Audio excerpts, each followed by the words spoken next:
Welcome to Healthy versus Toxic, the podcast where licensed mental health professionals explore what makes a relationship healthy or unhealthy or even abusive, all from a scientifically informed perspective. Hello, this is Dr. Grande. Today's question asks if I can provide the signs that somebody is a shallow person, right? So shallow means one thing in the world of mental health, like shallow affect, and a slightly different thing in the popular culture. I'll answer this question by looking at the 8 signs that you are a shallow person. So shallow affect really means showing little or no emotion, right? It's also called flat affect. Not affect, like cause and effect, but affect with an A, A-F-F-E-C-T. And this really means facial expressions and other behaviors that indicate mood, like having a frown or crying. Counselors use affect to figure out how people are feeling. And in general, people use affect to figure out how other people are feeling. This idea of shallow affect is just one part of being shallow in the popular culture sense of the word. Now, the type of shallow used in the popular culture refers to somebody without true emotional depth, complexity, or intellectual curiosity. So it's not just the shallow affect component when you talk about the popular culture use of that term. So shallow isn't necessarily bad, and having depth isn't necessarily good, but shallow usually isn't considered socially desirable. For example, we see this expression that a person can be hard to spend time with. Often when we hear that, somebody's referring to someone else with a shallow nature. Also, shallow is not a mental disorder, although it's studied in the context of ideas associated with certain personality disorders, like narcissistic and histrionic personality disorders. Now, as I mentioned, the term shallow really captures 2 dimensions. So the first would be a lack of intellectual curiosity. If somebody had intellectual curiosity, that would be considered depth. So what I'm really talking about here is layers of intellectual thinking that are absent. So somebody may have a high IQ, but they don't have the layers of thinking. I've known plenty of people who are exceptionally intelligent, but they didn't have intellectual depth.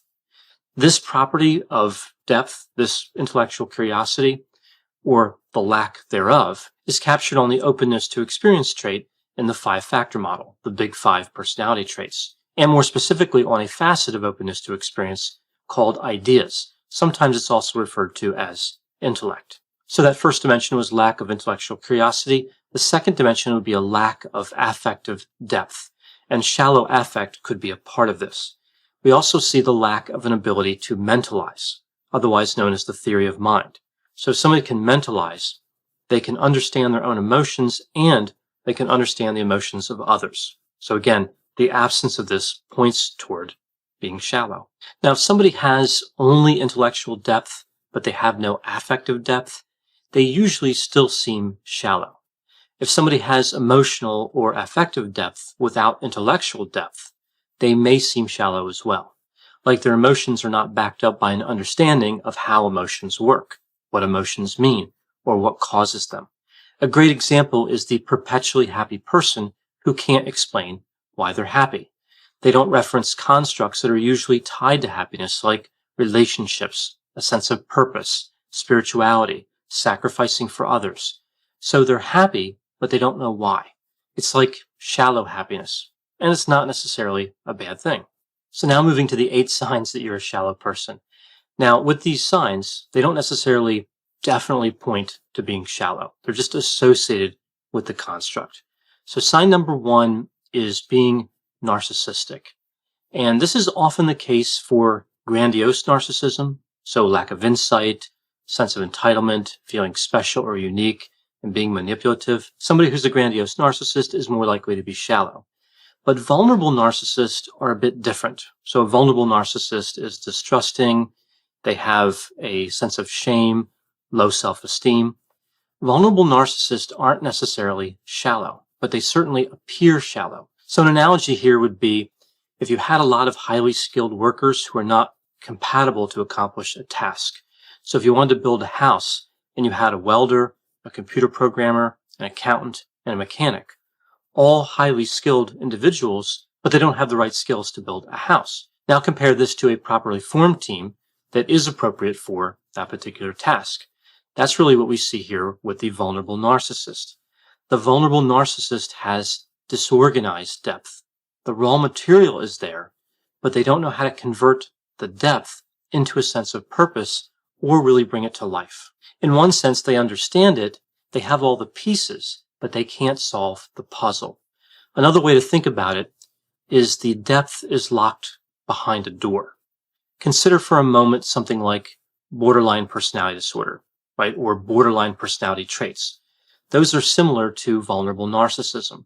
People with borderline personality disorder aren't necessarily shallow. I would actually argue that there would be a better chance that somebody with that disorder would be deep, but their difficulty is unlocking that depth. The person with borderline personality disorder has depth, but it's locked away from them. They are searching for ways to get to it, and they are unsuccessful. They're looking for intimacy, meaning through relationships, but they're never satisfied for long. The depth is elusive. They are engaging in what seems like a deep activity, looking for true love, but they can never access that depth. So moving to sign number 2, that a person is shallow, we see that they are psychopathic. Typically, psychopaths are affectively shallow. So again, what I talked about in terms of like the mental health aspects. They may have impressive intellectual depth, but again, both need to be present typically for somebody to be considered deep. So they would be categorized as shallow. Sign number 3 is that the person is a poor listener. And this only applies some of the time. When someone is not interested, when they're forming their own thoughts while somebody else is talking, that really points toward being shallow. Some people may not listen, though, because they are lost in their own thoughts or having an internal dialogue, especially somebody who's very high in openness to experience. That's an entirely different situation. That person could be deep, but not social. So again, with listening, we have to be a little bit careful because poor listening comes from a few different places. Moving to number 4, we see the individual does not believe in true love or in a meaningful romantic relationship. Not because they were burned. That's a whole different situation, right? An entirely different set of circumstances. That's learning. Somebody learns to distrust other people because they've been hurt in romantic situations. But rather, they believe this because they believe that true love or a meaningful relationship cannot exist, because they don't care about it, or because they believe they have it when they don't actually have it. And this points more toward another cluster B personality disorder named histrionic personality disorder. Again, the same cluster as narcissistic personality disorder. Now, this brings up an interesting question. What if two shallow people are together and they both believe that they have a deep, meaningful love? And I've seen this a few times. Can they be happy, right? Can two shallow people be happy when they don't really have a meaningful relationship, but again, they both believe that they do? I would say probably. I don't know if it's really deep happiness. I think it would be a shallow happiness. And I think there would be some other problems that would come up in that relationship. Like neither people are listening, right? So no one's really listening to the other person. There's no true understanding. But sure, I think it is possible. Moving to sign number 5. The individual never has feelings of unrealized potential. So they have no feelings of emptiness. Many people are chasing a purpose in their lives, a sense of meaning, but not those who are shallow. They have no fantasy. They never get lost in dreams. These constructs are really abstract. And of course, this is related to low openness to experience, which makes sense because low intellectual curiosity, of course, is related to low openness to experience. That's one of the facets. I mentioned that before. Moving to sign number 6, we see the person is loquacious and loud. So they talk a lot and they talk with high volume. We even see this popular phrase, a shallow brook babbles the loudest. Now, the opposite, and I suppose a little bit more positive phrase would be still waters run deep. But they really both mean the same thing, right? They're separating the characteristics of being shallow from being deep. So really what I'm talking about here is providing a lot of data, but no knowledge. This is also tied to histrionic personality disorder, specifically a symptom criterion of impressionistic speech, right? So somebody speaks as if they have the impression of something, but they don't really understand it. They're not giving meaningful details. Now, looking at sign number 7, that you're a shallow person, we see here that somebody is materialistic, right? Their worth as a human being is tied to material assets. They're better than other people because they have possessions. They like brand name products. They have an extremely high interest in money to the exclusion of meaningful relationships. Many people argue that money can't buy happiness, but for some people, I think it may buy shallow happiness. For others, it's just a never-ending, unsuccessful search for peace. Just one more dollar, one more piece of jewelry, a better house, whatever it is. They can never get there. They're chasing something that they can never find. Also with this sign, we see liking or valuing other people really based on the same criterion, right? So if somebody else is wealthy, a shallow person is going to like that person. So they like other people who are wealthy and have a lot of things, but the other people don't necessarily have to be materialistic. So this takes us to sign number 8, the 8th sign that somebody is shallow. We see that the individual has a high value on physical attractiveness. Now, the majority of people are attracted to people who are physically attractive, right? That really makes sense. The question really becomes, how powerful a factor is it? Where does it rank? Is the only type of attractiveness for that person physical attractiveness? Do other characteristics factor in at all, like kindness, sensitivity, moral character, generosity, intellect? Does physical attractiveness remain crucial in a longer-term relationship? So using a person A, person B scenario here, if person A is attracted to person B and they form a long-term relationship, and then person B becomes less physically attractive to person A for whatever reason, does person A leave person B for someone who's more attractive? That's associated with being shallow, or having disorganized depth or locked depth, like I talked about before, with the vulnerable narcissism and borderline personality traits. So it's not just a matter of being shallow. It can also be a matter of not having access to depth. Again, disorganized or locked away from somebody. So deep people can seem shallow because they overvalue physical attractiveness. So those are the 8 signs of being shallow or appearing shallow. Now, sometimes people ask, if someone is shallow, can they change? And I think this is really kind of an insight-related question, right? So similar to asking something like, if I have a lack of insight, can I ever gain insight? So just by asking the question, do I have insight? You're demonstrating insight. And again, I think it's the same thing with being shallow.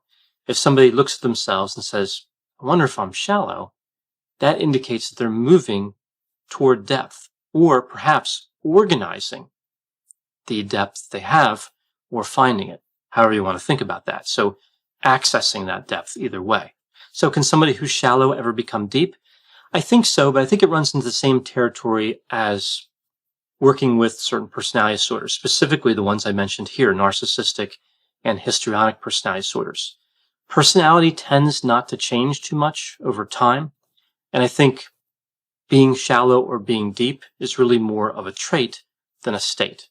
So somebody who's shallow can appear deep for a little bit, but actually being deep is kind of a different goal, right? A different accomplishment altogether.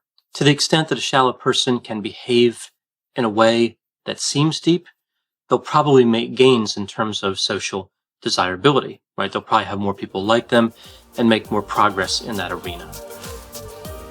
Thanks for listening. This has been a production of Ars Longa Media. The executive producer is Dr. Patrick Beeman. For more content, please visit our website at arslonga.media. To leave feedback or suggestions, send an email to info@arslonga.media. To find more content from Dr. Grande, including a link to his YouTube channel and his other Ars Longa podcasts, visit our website at arslonga.media. This podcast is intended for informational purposes only and should not be construed as medical or mental health advice. Ars Longa, Vita Brevis.